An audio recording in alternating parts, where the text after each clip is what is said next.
नमस्कार dear student. तो आज हम नेक्स्ट लेक्चर करने जा रहे हैं, लेक्चर नंबर 38। ठीक है, तो हमने क्वेश्चन कर दिए थे जी 22 तक क्वेश्चन हमने पहले कर दिए थे, 22 तक। आज हम 23 नंबर क्वेश्चन स्टार्ट करने जा रहे हैं। क्वेश्चन क्या है, कण का त्वरण समय के साथ a बराबर बी टी प्लस सी है। a बराबर बी टी प्लस सी है। बी और सी नियतांक है। विराम अवस्था से प्रारंभ होने पर कण टी समय पश्चात वेग क्या होगा। विराम अवस्था से चल रहे टी समय बाद वेग क्या होगा। ये त्वरण है ना जी, तो त्वरण का सूत्र क्या होता है जी, D V by D T. तो डी वी होता है जी V D T, D V का डी वी क्रॉस मल्टीप्लाई करो, ये ए डी टी हो गया। ठीक है, ए की वैल्यू पुट करो, B T plus C into D T, तो B T square by two, C D T का हो गया जी T, B T square by two C T. ठीक है जी, कौन सा आंसर होगा तो बताओ। B T square by two और प्लस में हो गया जी सी टी, यानी इसका आंसर चला जाएगा जी, फर्स्ट आंसर इसका चला जाएगा। ठीक है, तो आगे बढ़िए, क्वेश्चन नंबर नेक्स्ट पर हम बढ़ते हैं। नेक्स्ट क्वेश्चन नंबर क्या है, देखिए अगला क्वेश्चन है जी question number 24 number question. 24 number question क्या है, क्वेश्चन नंबर 24 पढ़ें। एक सरल रेखा में गति करता हुए कण का, सरल रेखा में कोई गति करते हुए कण का विस्थापन समय ग्राफ दिया गया है जी। 24 नंबर क्वेश्चन क्या कर रहा है, सरल रेखा में गति करते कण का विस्थापन समय ग्राफ है। विस्थापन समय निम्न प्रकार निर्भर करता है। विस्थापन alpha T cube beta T square gamma T plus delta. ठीक है, तो प्रारंभिक त्वरण और प्रारंभिक वेग, प्रारंभिक मतलब समय 0, वेग निकालो 3t स्क्वायर 2t, t का 1 और डेल्टा का 0। t बराबर 0 पर निकालते हैं आरंभिक वेग, इनिशियल कितना आएगा, ये 0 कितना आया जी, गामा आ गया। वेग तो आ गया जी, अब आ रहा है जी त्वरण।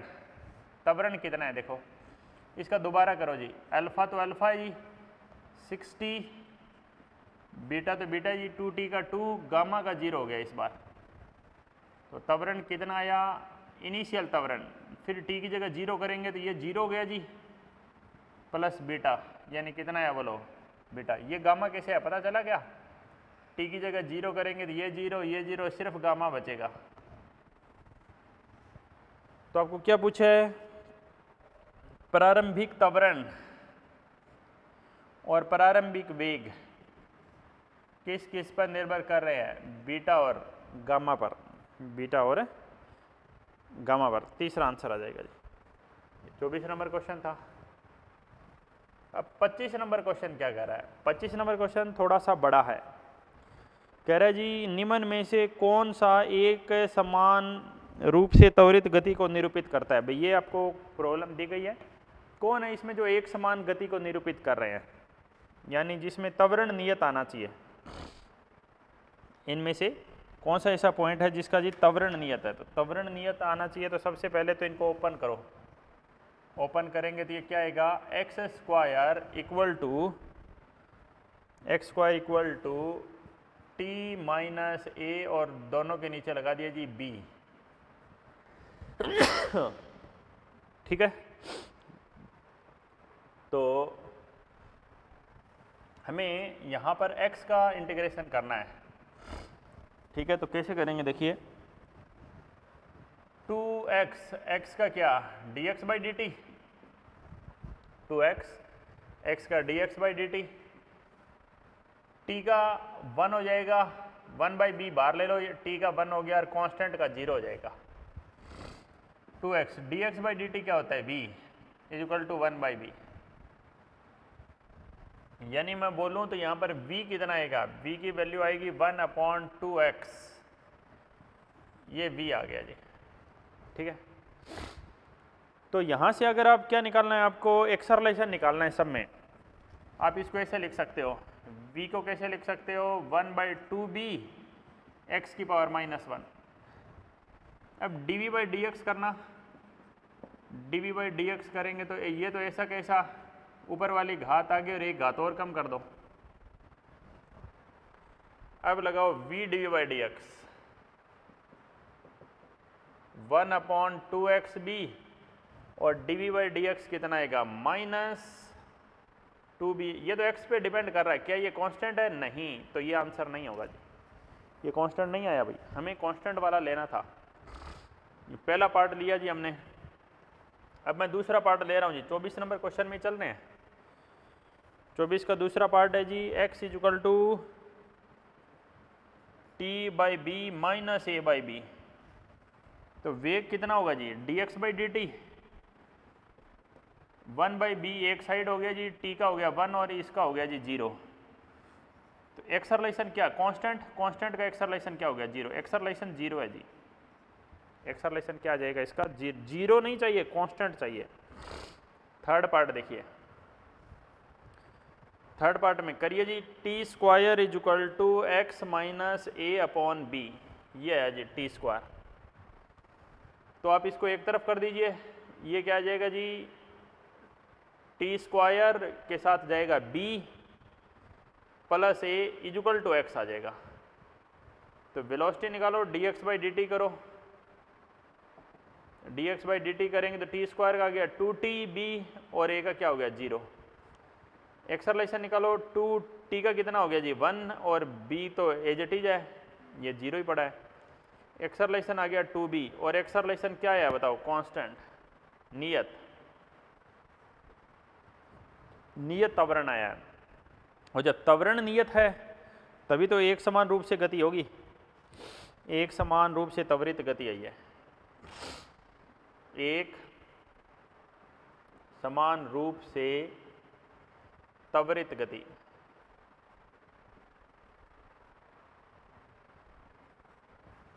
ठीक है जी, तो थर्ड आंसर होगा जी। तो 25 क्वेश्चन हमने कर दिए हैं जी, अब आगे बढ़ते जाइए।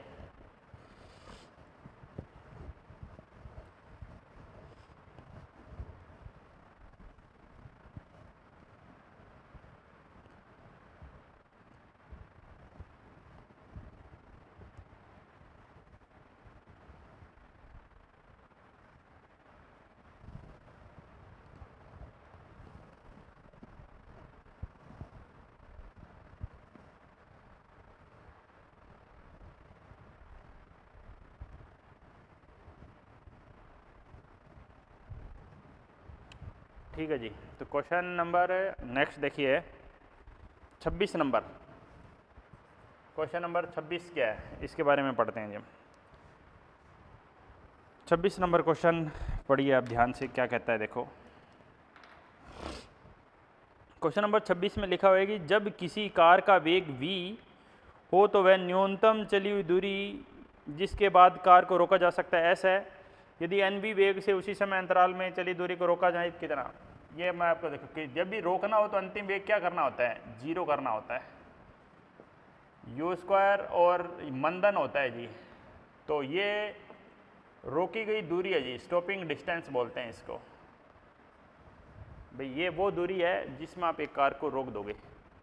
पहले आरंभिक वेग कह रहे हैं v था, बाद में n गुणा कर दिया। आरंभिक वेग को n गुणा करोगे, क्या त्वरण बदला? नहीं, ये नई दूरी आ गई। तो नई दूरी का सूत्र क्या आया, n² u²/2a। तो u²/2a की जगह मैं क्या लिख सकता हूँ, s, n²s, ये आ गया जी। ठीक है भाई, n²s आ जाएगा, कोई दिक्कत। ठीक है, नेक्स्ट आगे बढ़ते हैं 27 नंबर सवाल पे। Question number 27। तो 27 क्या कहता है, दूरी का अनुपात निकालना है जी। nth सेकेंड में n सेकेंड में फार्मूला है जी, nth सेकेंड का और n सेकेंड का फार्मूला। देखो क्या फार्मूला है, u 0 है, a/2 2n - 1 you T plus half A T square, T की जगह एल ले लिया, एन सेकेंड तक काम करना है। तो a/2 से तो a/2 कैंसिल हो गया, 2n - 1 दोनों के नीचे n स्क्वायर आ गया, तो उत्तर आएगा जी 2/n - 1/n square, 2/n - 1/n square, तीसरा आंसर। 28 नंबर देखो, एक वस्तु जब 10 मीटर चलती है तो इसकी चाल दुगनी हो जाती है। यदि प्रारंभिक चाल u हो तो 10 मीटर दूरी चलने के बाद चाल क्या होगी? एक वस्तु 10 मीटर चलती है तो चाल दुगनी हो जाती है। ये देखो, ये मैं बोल रहा हूँ जी 10 मीटर है, चाल u से 2u हो गई, ठीक है। तो 10 मीटर दूरी और चले, 10 मीटर दूरी और चले तो अब नई चाल क्या होगी, ये आपको ज्ञात करनी है। तो यहाँ से त्वरण निकाल लो जी, v square minus U square is equal to 2as, ठीक है। 4 - 1 3u स्क्वायर अपॉन 20, ये त्वरण है। अब यहाँ पे त्वरण कितना होगा देखो, v square minus U square is equal to 2as। मैं अब यहाँ से यहाँ समीकरण लगा रहा हूँ, अंतिम वेग निकालना है, इसको इधर भेज दो जी, 4u स्क्वायर, 2a और s दोनों पुट कर दो। s कितना जी, 10 मीटर और चलानी है। त्वरण कितना, 3u स्क्वायर अपॉन 20, 2 10 20, 3 और 4 7u स्क्वायर, कितना आएगा बोलो, √7u, √7u आ जाएगा, तीसरा आंसर। 28 के बाद आगे बढ़ते हैं जी 29 पे। एक वस्तु विराम अवस्था से 27.5 मीटर पर सेकंड के वेग से 10 सेकंड में त्वरित होती है। अगले 10 सेकंड में तय की गई दूरी ज्ञात करो। एक वस्तु विराम अवस्था से, एक वस्तु है जी वो विराम अवस्था से u बराबर 0 से 27.5 मीटर पर सेकंड के वेग से, वेग 27.5 मीटर पर सेकंड से के वेग 10 सेकंड में त्वरित होती है। अगले 10 सेकंड में तय की गई दूरी बताइए। भाई ये कहानी थी जी t बराबर 0 सेकंड की, t बराबर 10 सेकंड पर उसके पास वेग है जी 27.5 मीटर पर सेकंड, ठीक है। अगले 10 सेकंड में तय की गई दूरी बताइए। उसके बाद 10 सेकंड और, 10 सेकंड और यानी यहाँ पर 20 सेकंड हो जाएंगे, ये भी 10 सेकंड ही है, यानी यहाँ पर ये दूरी बतानी है आपको। तो ये दूरी कैसे आती है जी, ये दूरी ऐसे आ सकती है, आपको आरंभिक वेग पता है, s equal to U T plus half at square, u कितना 27.5 से आगे काम कर रहा हूँ 10 सेकंड तक, हाफ a निकाल दीजिए बस, t कितनी देर काम करना है, 10 सेकंड काम करना है। a तो यहाँ से निकलेगा जी, v equal to U plus at, 27.5 आरंभिक वेग 0, a टाइम कितना 10 सेकंड, a कितना है 2.75, 2.75, तो ये आ गया जी 275 प्लस 100 से गुणा करेंगे तो ये भी आ गया जी 275,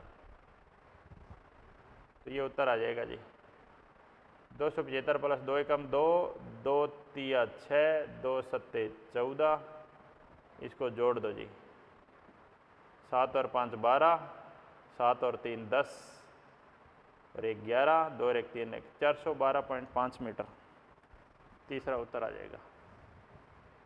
समझ पा रहे हो, समझते रहो, हर एक चीज़ को ध्यान से देखो। कोई भी क्वेश्चन अगर आप एक बार कर लेते हो, ऐसा इसका मतलब ये नहीं कि वो आपको हमेशा के लिए आ जाएगा।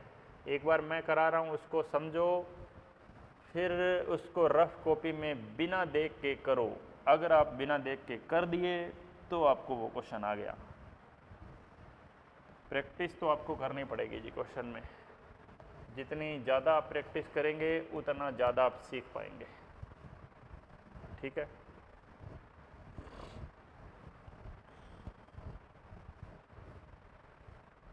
नेक्स्ट है जी क्वेश्चन नंबर 30।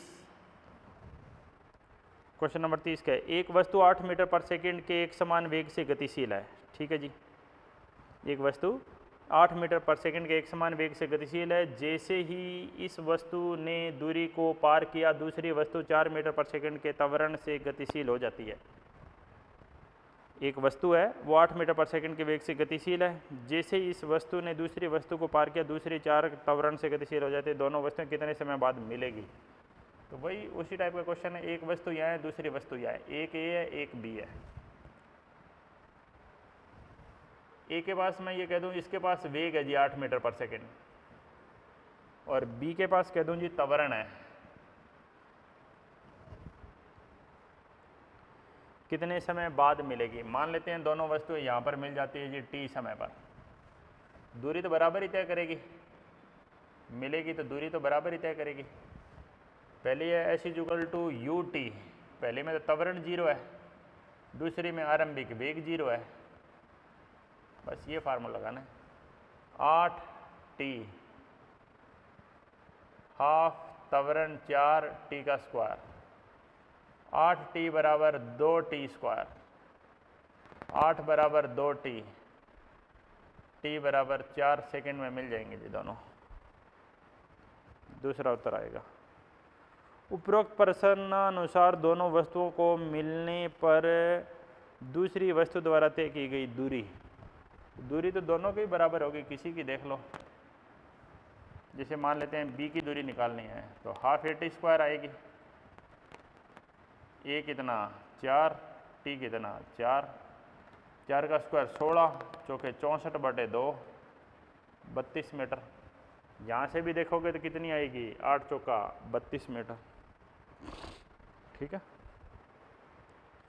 क्वेश्चन भी 32 में आ गया। ये कौन सा क्वेश्चन था? ये क्वेश्चन 31 था जी, क्वेश्चन नंबर 31 था ये। ठीक है, तो अब हम क्वेश्चन नंबर 32 पर जा रहे हैं। हाँ जी, तो नेक्स्ट लेक्चर में हम बढ़ते जा रहे हैं। क्वेश्चन नंबर 32 देखिए। क्वेश्चन नंबर 32 क्या कहता है? देखो, एक पिंड विराम अवस्था से आरंभ होकर कुल 9 सेकेंड के लिए पहले एक समान त्वरण से, एक वस्तु है वो विराम अवस्था से चलती है। ठीक है, एक पिंड विराम अवस्था से आरंभ होकर, एक पिंड विराम अवस्था से आरंभ होकर कुल 9 सेकेंड के लिए पहले एक समान त्वरण से फिर एक समान मंदन से चलती है। भाई वो पहले मान लेते कोई टाइम होगा जी t1, यहाँ पर कोई टाइम होगा जी t2, लेकिन कुल समय हमें वो दिया गया है, वो 9 सेकेंड दिया गया है। कुल टाइम हमें 9 सेकेंड दिया गया है। ठीक है, एक वस्तु 8 मीटर पर सेकेंड, एक वस्तु विराम अवस्था से आरंभ होकर कुल 9 सेकेंड के लिए पहले एक समान त्वरण से, यहाँ पर त्वरण है, एक समान त्वरण है, फिर एक समान मंदन से, यहाँ पर कोई मंदन है जी, फिर एक समान मंदन से, एक समान त्वरण से, फिर एक समान मंदन से, जो एक समान त्वरण के मान का 2 गुना है। ये यहाँ पे ध्यान रखो, ये आप ये 2a ले लीजिए और ये a ले लीजिए जी। ठीक है, मान का 2 गुना है से गति करता है। पिंड द्वारा मंदन के दौरान लिया गया समय बताना है। भी कितना समय ले लेगा वो मंदन के दौरान।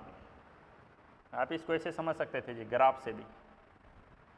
अगर मैं कहूँ कि मैं वेग समय ग्राफ बनाऊँ तो पहले वस्तु ऊपर जा रही है, फिर वस्तु ऐसे जा रही है। ठीक है, समझ रहे हैं? यहाँ पर a है और यहाँ पर कहूँ 2a है, वो भी किसका? माइनस का।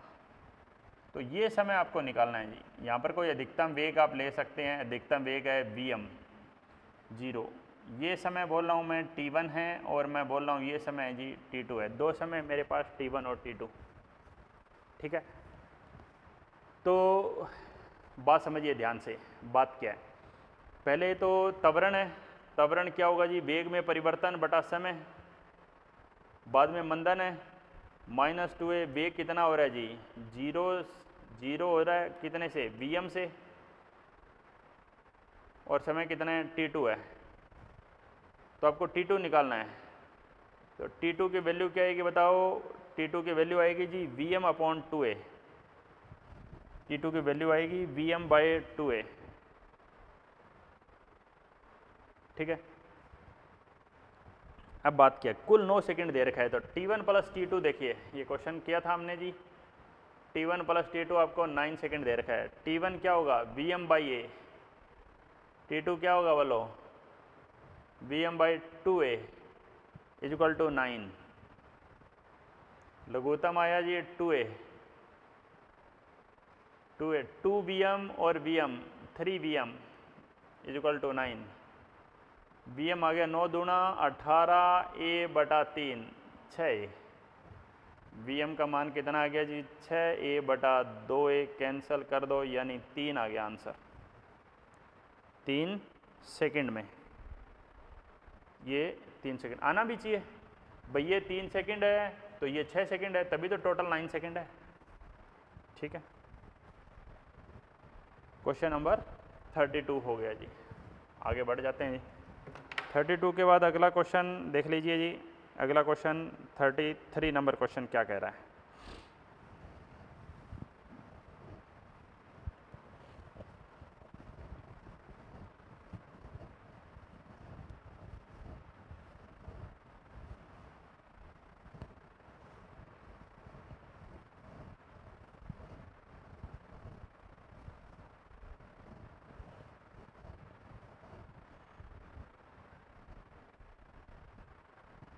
क्वेश्चन नंबर 33, बढ़ते हैं जी नेक्स्ट क्वेश्चन पर आगे।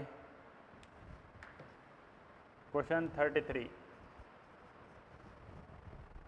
नंबर, एक यात्री उस समय बस से x दूरी पीछे है जब नियत त्वरण a से चलना प्रारंभ करती है, यात्री को न्यूनतम किस वेग से दौड़ना चाहिए कि बस को पकड़ ले। भाई यहाँ पर एक बस है जी, ठीक है, और यहाँ पर एक व्यक्ति है, कितनी दूरी पर है जी, x दूरी पर है, ठीक है। यात्री को न्यूनतम किस वेग से बस की ओर दौड़ना चाहिए कि बस को पकड़ लें, इसका आरंभिक वेग बताना है जी, ये किसी त्वरण से गतिमान है, ठीक है। तो क्या होगा बात समझो, हम फार्मूला लगाएंगे, इसको यहाँ तक x दूरी करनी है, v² - u² = 2s,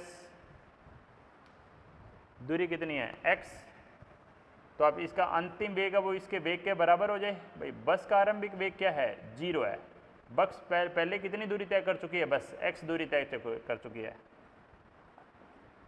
2a दूरी कितनी है जी x, तो वेग कितना आएगा जी इस पर्सन का, √2ax, पर्सन का वेग √2ax आएगा। भाई जब दोनों का वेग बराबर होगा, 33 के बाद 34 नंबर देखिए,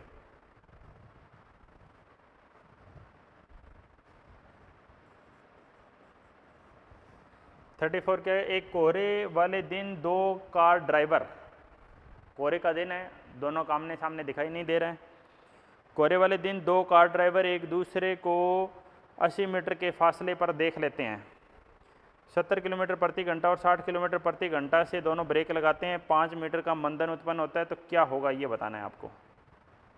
देखो थोड़ी सी कैलकुलेशन है इस क्वेश्चन में और कुछ नहीं,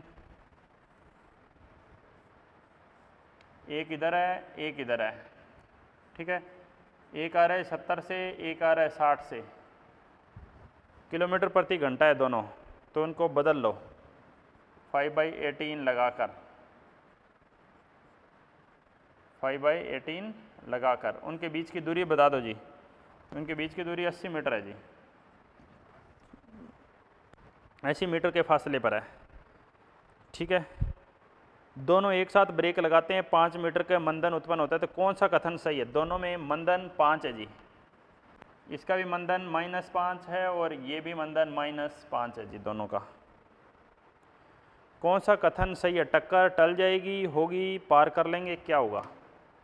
तो दोनों की दूरी निकालो, मान लेते हैं इसने दूरी तय करी जी S1 और इसने दूरी तय करी मान लेते हैं S2, अगर S1 + S2 दोनों के द्वारा तय की गई दूरियां हैं, अगर S1 और S2 दोनों का मान या तो 80 से ज़्यादा हो सकता है या 80 से कम हो सकता है।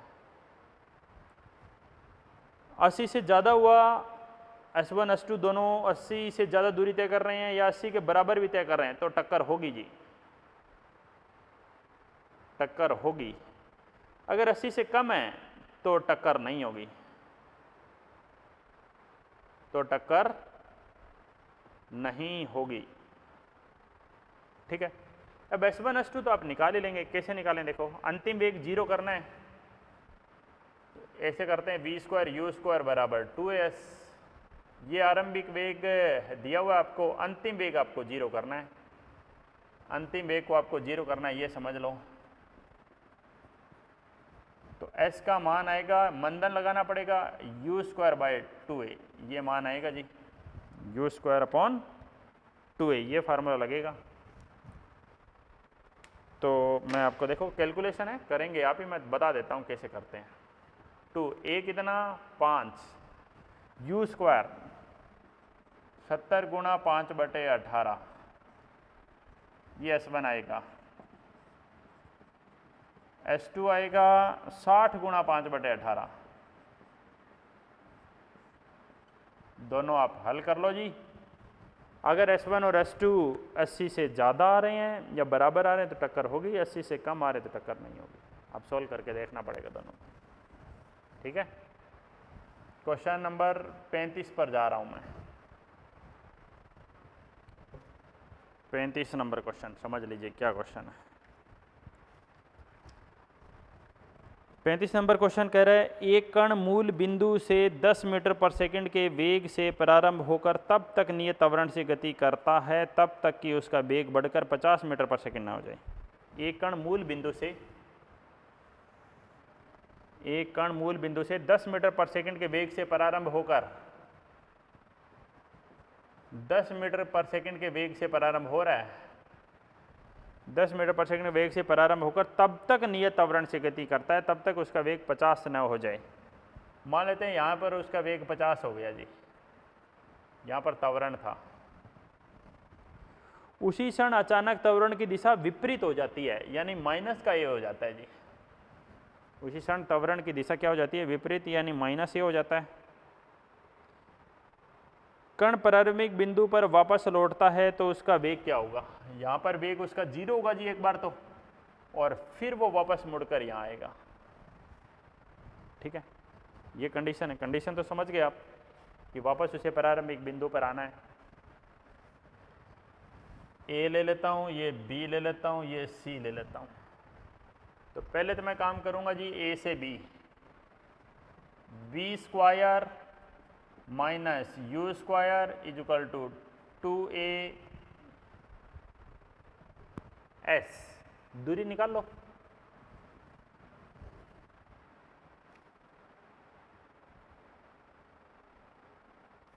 ठीक है, तो 2500 माइनस 100 2400, और ये दूरी मैं बोल देता हूँ जी, ये दूरी मैं बोल देता हूँ x1 दूरी बोल दी, और ये दूरी मैं ले लेता हूँ, ये x2 दूरी होगी। x1 x2 दोनों दूरियां ले लेता हूँ जी। ठीक है, 2400 बटे में 2x1, ये त्वरण है जी ए। ठीक है, त्वरण की वैल्यू आ गई जी। अब x2 भी निकालते हैं हम। अंतिम वेग इस बार 0 है, b से c काम कर रहा हूँ। अंतिम वेग 0, आरंभिक वेग 50 का square is equal to 2ax2, मंदन है 2500 टू a कितना आया जी, a कितना आएगा बताओ, a तो वही है 2400 बटा 2x1, 2 से 2 काट दो। ठीक है, या आप ऐसा कर लो जी, यहाँ से आप x1 निकाल लो और यहाँ से आप x2 निकाल दो, a के रूप में निकाल लो। इसको आप ऐसे करो, देखो मैं बताऊँ भाई, a तो सेम ही है ना जी, तो यहाँ से आप x1 निकालो, इसकी जगह x1 रख दो और 2a को नीचे भेज दो। तो x1 का मान कितना आ गया, x1 का मान आ गया जी 1200 बटा a,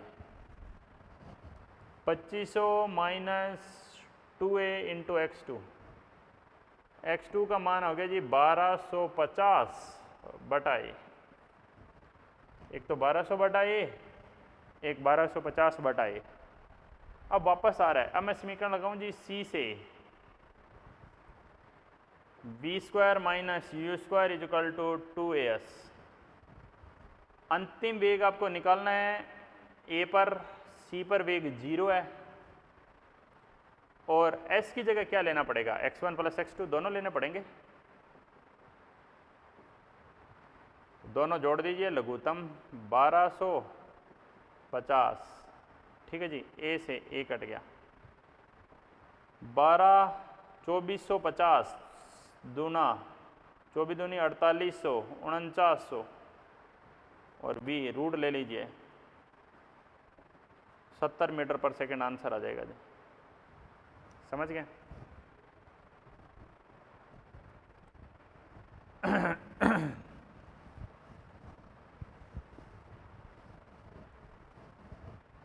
तो मेन बात यही है जी कि आप क्वेश्चन को कितना अच्छे से अटेम्प्ट करते हैं, उसी पे डिपेंड करती है सारी बातें।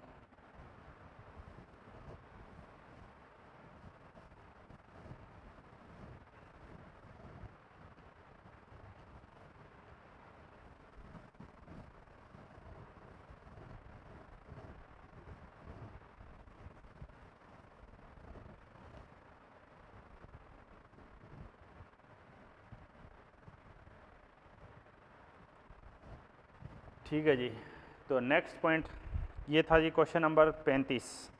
36 नंबर क्वेश्चन पे आ जाते हैं जी। क्वेश्चन नंबर 36 क्या कह रहा है, देखिए समझते हैं। क्वेश्चन 36 की कहानी कह रहा है 10 सेकंड पश्चात किसी बिंदु पर लौटता आता है, 10 सेकंड के बाद, ओके ये ऐसा क्वेश्चन, आप इसको ऊर्ध्वाधर गति भी ले सकते थे भाई। एक वस्तु है वो यहाँ जाकर वापस 10 सेकंड में आ जाती है जी, ये 0 पर है, ये 10 पे है, तो ऐसा तो मैंने आपको बताया था जी पहले ही। ऐसा कब होता है भाई, समान सेकंड में, ये मैं कहूँ 1 है, 2 3 4 5 6 7 8 9 10। दूरी कहाँ बराबर है, दूरी किन दो टाइम पर बराबर है, ये देखिए 3 और 7 पर बराबर है, 2 और 8 पर बराबर है, 1 और 9 पे बराबर है। एक बार उन्होंने 7 बोला है तो दूसरा आंसर 3 ही होगा जी, 3 और 7 पर बराबर होगी। समझ गए? 37 नंबर पे आ जाइए। 37 क्या कहता है, सरल रेखीय पथ में त्वरण विस्थापन और दूरी का परिमाण। एक होगा जी सीधी रेखा में, सीधी रेखा में तो जो विस्थापन है वही तो दूरी है, तो विस्थापन और दूरी का अनुपात कितना होगा, 1। 38 देखो, 38 कह रहा है जी दो कण एक सरल पथ पर विराम अवस्था में हैं, उनके बीच की दूरी 100 मीटर है, दोनों एक ही दिशा में समान त्वरण 10 मीटर से चल रहे हैं, 10 सेकंड के पश्चात अपेक्षित विस्थापन कितना होगा। भाई उनका आरंभिक वेग बराबर, ये समझिए, देखो दो कण सरल पथ पर विराम अवस्था में हैं, उनके बीच की दूरी 100 मीटर है, उनके बीच की दूरी 100 मीटर है जी।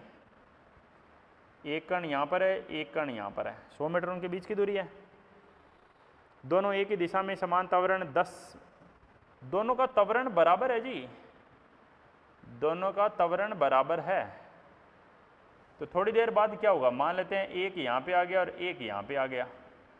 जब दोनों का त्वरण बराबर है तो दोनों के बीच की दूरी बाद में भी 100 मीटर ही रहेगी, क्योंकि दोनों का आरंभिक वेग 0, त्वरण बराबर, वेग और त्वरण दोनों बराबर है, तो दूरी कैसे बदलेगी, दिशा भी नहीं बदल रहे हो। तो पहले विस्थापन ये था, बाद में विस्थापन ये था, अपेक्षित विस्थापन यानी माइनस करना पड़ेगा, यानी दोनों का विस्थापन पहले और बाद में सेम था, यानी अपेक्षित विस्थापन कितना हो गया, 0 हो गया। कोई दिक्कत? 39 पे आ जाते हैं जी।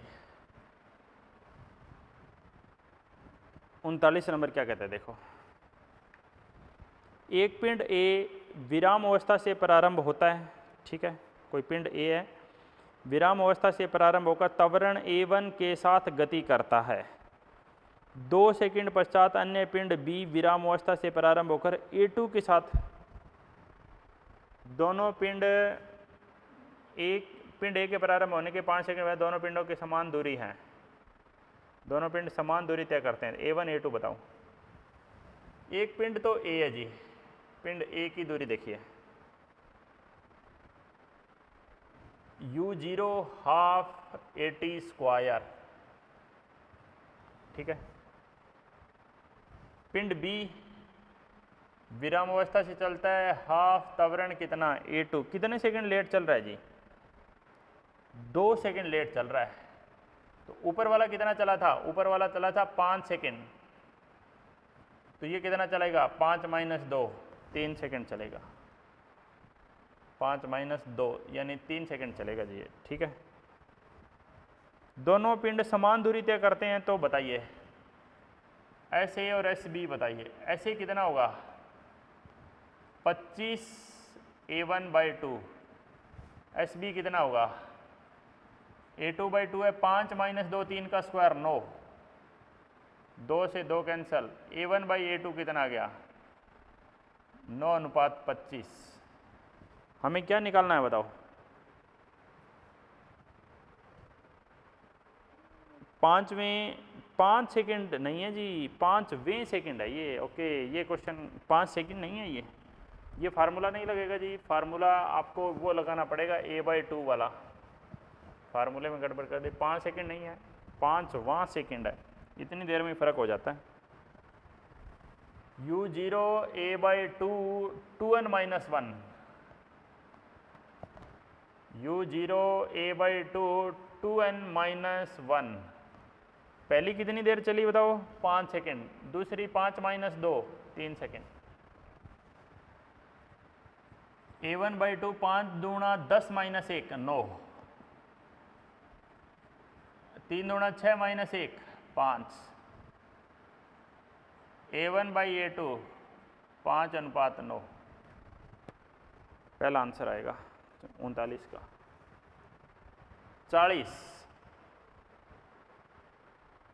40 नंबर देखिए। 40 क्या जी? एक समान त्वरण से गतिशील एक वस्तु का 4 सेकंड में विस्थापन 16 मीटर और 3 सेकंड में 9 मीटर, त्वरण बताओ। 4 सेकंड में विस्थापन 16 मीटर है, ऐसी जो ये की फार्मूला लगाना है जी। लेकिन आरंभिक वेग कुछ नहीं बोला तो आप 0 नहीं ले सकते। एक समान त्वरण से गतिशील वस्तु 4 सेकंड में विस्थापन 16, 4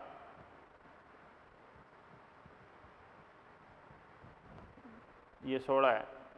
समीकरण क्या है? 16 बराबर 4u प्लस 4 का स्क्वायर 16/2 8 है, समीकरण 1। 3 सेकंड में 9 मीटर, एस की जगह रखो 9, 3 टी की जगह रखो 3, 1/2 ए 3। तो दूसरी समीकरण क्या आई? 9 बराबर 3u प्लस 9/2 ए। ये 2 समीकरण आ गई जी, एक 8 है, एक 9/2 है। क्या निकालना है बताओ? त्वरण बताना है जी, त्वरण। तो u को कैंसिल करना पड़ेगा जी, समीकरण 1 को गुणा करना पड़ेगा किससे? 3 से, 4 × 12, और समीकरण 2 को करना पड़ेगा 4 से, 4 × 12, ठीक है। समीकरण 1 को करो जी 3 से, 3 से गुणा करो, 16 × 48, 3 से गुणा करो, 4 × 12, 3 से गुणा करो, 8 × 24 से। समीकरण 2 को 4 से करो 36, 4 से करो 12u, 4 से करो 9 × 36/2 18, माइनस कर दो जी, कितना आएगा? 12, ये 0 हो गया, 6, ए की वैल्यू 12/6 कितनी आई बोलो? 2, ठीक है। कौन सा आंसर? सेकंड आंसर हो जाएगा जी 40 का।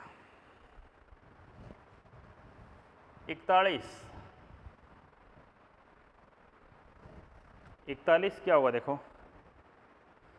एक ट्रेन विराम अवस्था से t1 समय के लिए, ये ग्राफ से कर सकते हो आप ये क्वेश्चन, इसमें तो आपको ग्राफ बनाना चाहिए इस क्वेश्चन में।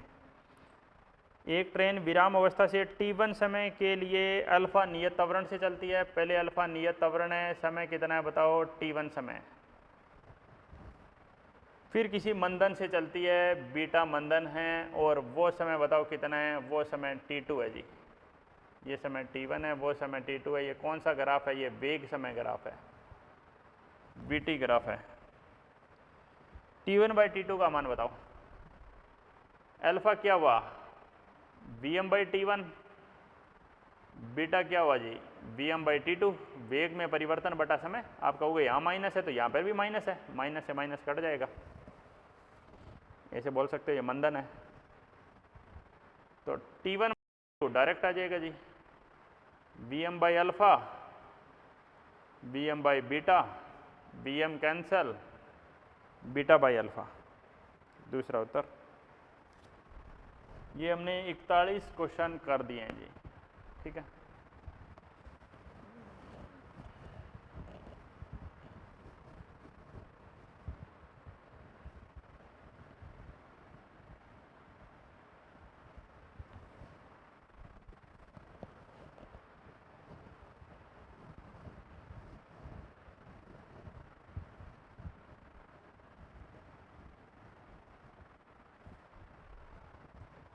इकतालीस के बाद 42 नंबर पे आ जाते हैं जी।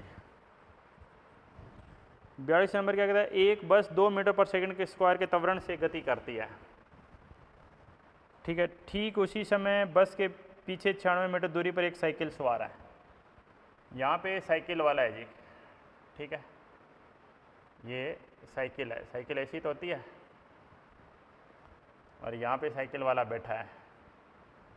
कितनी दूरी पर है जी, 96 मीटर दूरी पर है। आगे एक बस है, ठीक है। बस के पास त्वरण है जी कितना, 2 मीटर पर सेकंड स्क्वायर का। साइकिल के पास त्वरण थोड़ी होता है। साइकिल 20 मीटर पर सेकंड की चाल से चल रही है जी, इसके पास चाल है जी 20 मीटर पर सेकंड, ठीक है।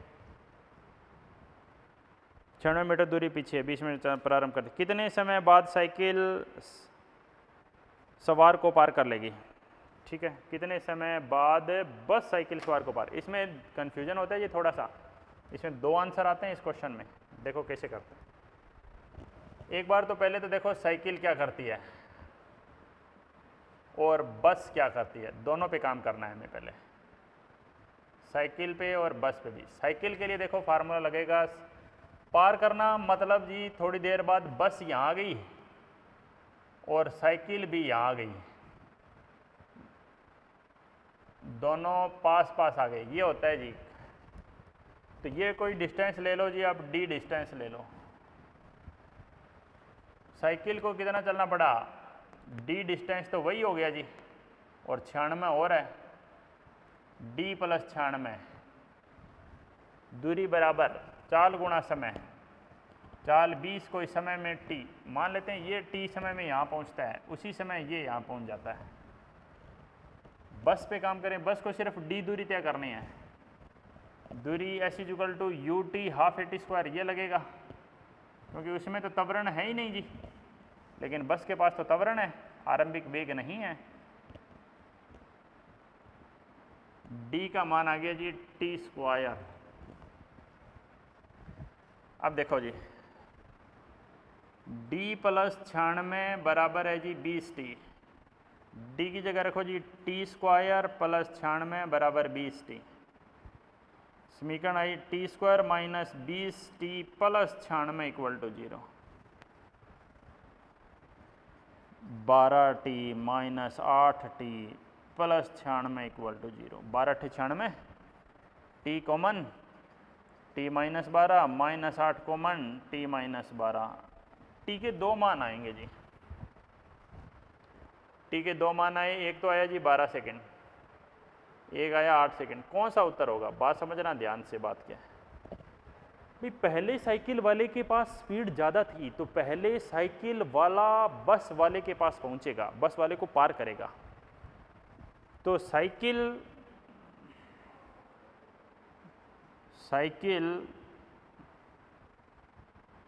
बस को पार करेगी, t बराबर 8 सेकंड पर। ठीक है, अब क्या है, बस फिर ये साइकिल है, ये बस है, ये थी साइकिल, बस को पार करेगी 8 सेकंड, साइकिल फिर बस फिर साइकिल को पार करेगी। टाइम तो बढ़ गया, तो टाइम 12 सेकंड पर। आपको ये पूछा है जी बस कब पार करेगी, तो उत्तर क्या जाएगा, 12 second. t equal to 12 second वो समय है जब पार कर देगी। तो हमने ये ऊर्ध्वाधर वर्तीय गति स्टार्ट नहीं हुई अभी, 42 तक हमने सारे सवाल कर दिए हैं जी।